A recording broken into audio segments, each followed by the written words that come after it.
অযোধ্যা, শ্রীরাম জন্মভূমি অযোধ্যা। ভগবান বিষ্ণুর সপ্তম অবতার, ত্রেতা যুগের শ্রেষ্ঠ যুগ, পুরুষ ভগবান শ্রীরাম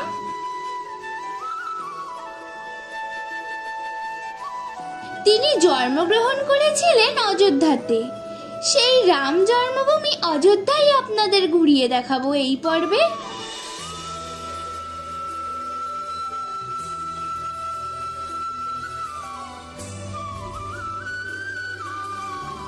অযোধ্যা কিভাবে আসবেন, কি কি দেখবেন, কোথায় থাকবেন, কত খরচ, সম্পূর্ণ তথ্য।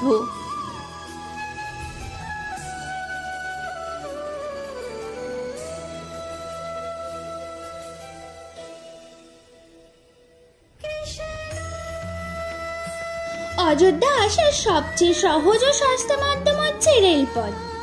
সরাসরি আপনারা ট্রেন ধরে চলে আসতে পারেন অযোধ্যা ধাম রেলওয়ে স্টেশনে। আপনারা চাইলে অযোধ্যা ক্যান্টনমেন্ট রেলওয়ে স্টেশনেও আসতে পারেন। কলকাতা থেকে অযোধ্যা আসার জন্য সরাসরি দুটো ট্রেন পেয়ে যাবেন, দুন এক্সপ্রেস ও জম্বু তাওয়াই। আমরা গিয়েছিলাম দুন এক্সপ্রেস ধরে। প্রথমে পৌঁছেছিলাম বেনারস। প্রথমে বেনারস ঘুরে তারপরে আমরা পৌঁছেছিলাম প্রয়াগরাজ ত্রিবেণী সঙ্গম। ঘুরে সেখান থেকে সরাসরি বাস ধরে আমরা পৌঁছে গিয়েছিলাম অযোধ্যা। সেই ভিডিও দেখতে চাইলে নিচের ডেসক্রিপশন বক্সে আমি লিংক দিয়ে দিলাম, সেখানে ক্লিক করে দেখে নিতে পারেন। অযোধ্যাতে কিন্তু এয়ারপোর্টও আছে, শ্রী রামচন্দ্রের নামে নামাঙ্কিত। তবে অযোধ্যা রেলওয়ে স্টেশনটাও কিন্তু এয়ারপোর্টের থেকে কোনো অংশে কম না। অযোধ্যা পৌঁছে একটি টোটো ধরে আমরা পৌঁছে গিয়েছিলাম আমাদের হোটেলে।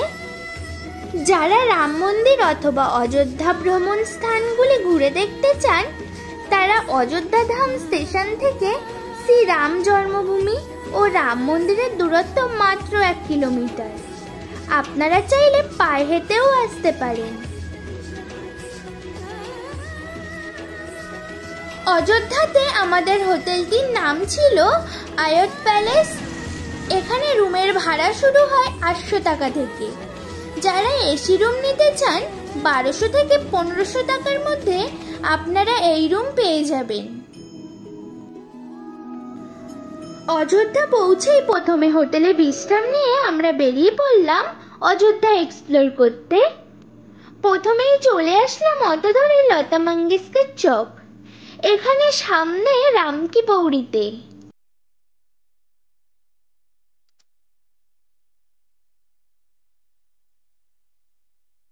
সরজ নদীর একটি ধারাকে কৃত্রিমভাবে এখানে এনে হরিদ্বারের হরকি পৌরির আদলে রামকি পৌরি তৈরি করা হয়েছে।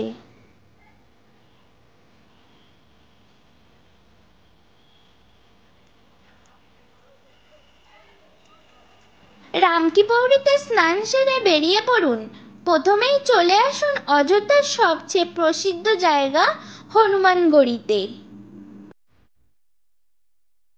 হনুমানগিরি অযোধ্যার কেন্দ্রস্থলে অবস্থিত একটি ঐতিহাসিক এবং পবিত্র মন্দির, যা ভগবান হনুমানকে উৎসর্গিত করা হয়েছে।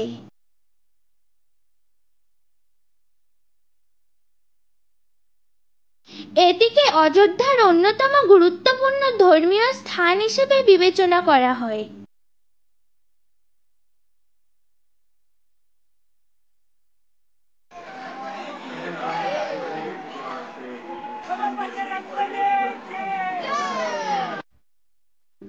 এবং কথিত আছে এই স্থানটি হনুমানের আবাসস্থল এবং এখান থেকে তিনি অযোধ্যা শহর রক্ষা করেন। হনুমানগড়িতে যারা পুজো দিতে চাইছেন, পুজো দেওয়ার সামগ্রী আপনারা মন্দিরের বাইরেই অসংখ্য দোকান আছে, সেখান থেকেই কিনে নিতে পারেন। এরপরে আমরা চলে আসলাম দশরথ মহল।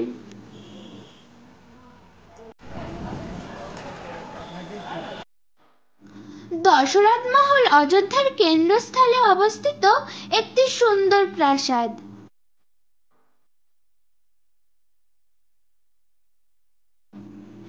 এটি সেই স্থান যেখানে ভগবান রাম এবং তার পরিবারের তাদের জীবনের বেশিরভাগ সময় কাটিয়েছিলেন। মহলের ভেতরে ভগবান রাম, লক্ষ্মণ এবং দেবী সীতার একটি মন্দির রয়েছে।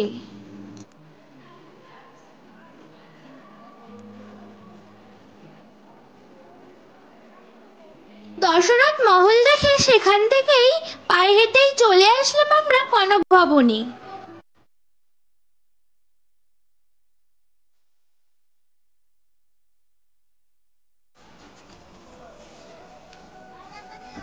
কনক ভবন অযোধ্যার রাম জন্মভূমিতে অবস্থিত একটি মন্দির।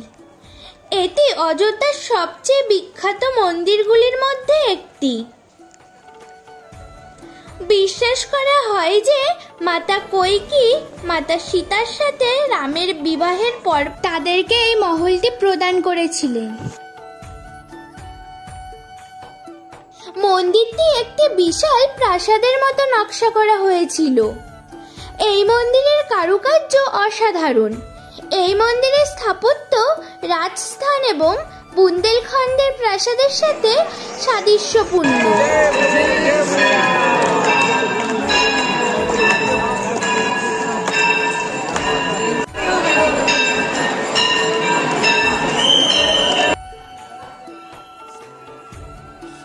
কনক ভবন দেখে এরপরে আমরা এগিয়ে যেতে থাকলাম রাম মন্দিরের দিকে। পথেই দেখলাম বেশ কিছু দেবদেবীর খুব সুন্দর মূর্তি মন্দির।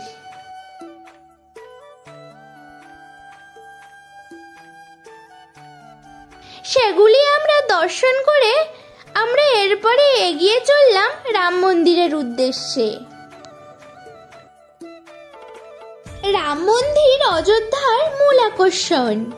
শ্রী রাম জন্মভূমির ওপর অবস্থিত রাম মন্দির। মন্দিরটিতে কিন্তু কোনো রকম ফোন বা ইলেকট্রনিক ডিভাইস নিয়ে আপনারা প্রবেশ করতে পারবেন না।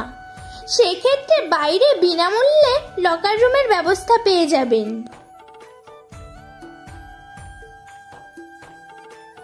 2024 সালের 22শে জানুয়ারি রামলালার প্রাণ প্রতিষ্ঠার মাধ্যমে উদ্বোধন করা হয় এবং এখন কিন্তু বর্তমানে পুজো দেওয়ার কোনো ব্যবস্থা নেই। তবে মন্দির থেকে বেরোনোর সময় আপনাদের প্রসাদ কিন্তু বিনামূল্যেই দেওয়া হবে। অযোধ্যার বিখ্যাত রাম মন্দির ও রামলালার খুব সুন্দর দর্শন সেরে একটি টোটো নিয়ে আমরা চলে আসলাম জানকী মহল দেখতে। অযোধ্যার জানকী মহল হলো দেবী সীতার পিতার বাড়ি বা শ্রী রামচন্দ্রের শ্বশুর বাড়ি বলে মনে করা হয়। মন্দিরটি ভগবান রাম এবং দেবী সীতার উদ্দেশ্যে নিবেদিত। পাশাপাশি থাকার জন্য জায়গা বা ধর্মশালাও আছে। জানকী মহল দেখে হোটেলে সামান্য বিশ্রাম নিয়ে এরপরে আমরা আবার চললাম লতা মঙ্গেশকর চকে রামকি পৌরিতে। এখানে কিন্তু সন্ধেবেলা লাইট অ্যান্ড সাউন্ড শো হয়, চাইলে আপনারা দেখতে পারেন। এবং এই ঘাটের কাছেই আছে নাগেশ্বর বাবার মন্দির। এই মন্দির অবশ্যই দর্শন করবেন।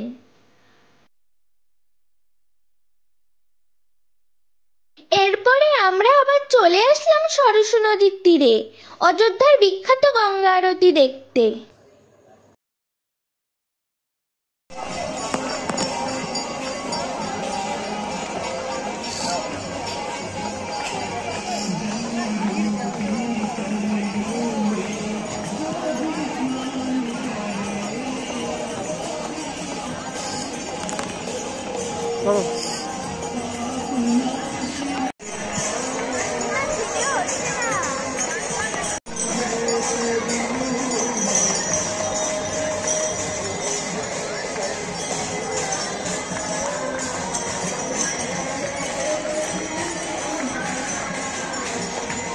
এরপরে আমরা পরের দিন সকালে চলে এসেছিলাম অযোধ্যার রামঘাটের কাছের কর্মশালাতে, যেখানে রাম মন্দিরের রামলালার মূর্তি তৈরি করা হয়েছিল।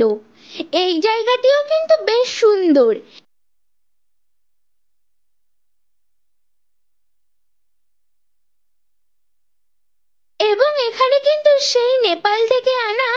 বিখ্যাত পাথর সহ অন্যান্য সরঞ্জামগুলি রাখা ছিল।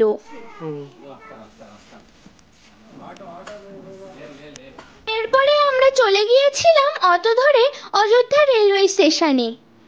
এখান থেকে আমাদের ফেরার ট্রেন ছিল দুন এক্সপ্রেস। এই ভিডিওটি কেমন লাগলো কমেন্ট করে অবশ্যই জানাবেন। যদি ভালো লাগে বন্ধুদের মাঝে শেয়ার করবেন। ধন্যবাদ।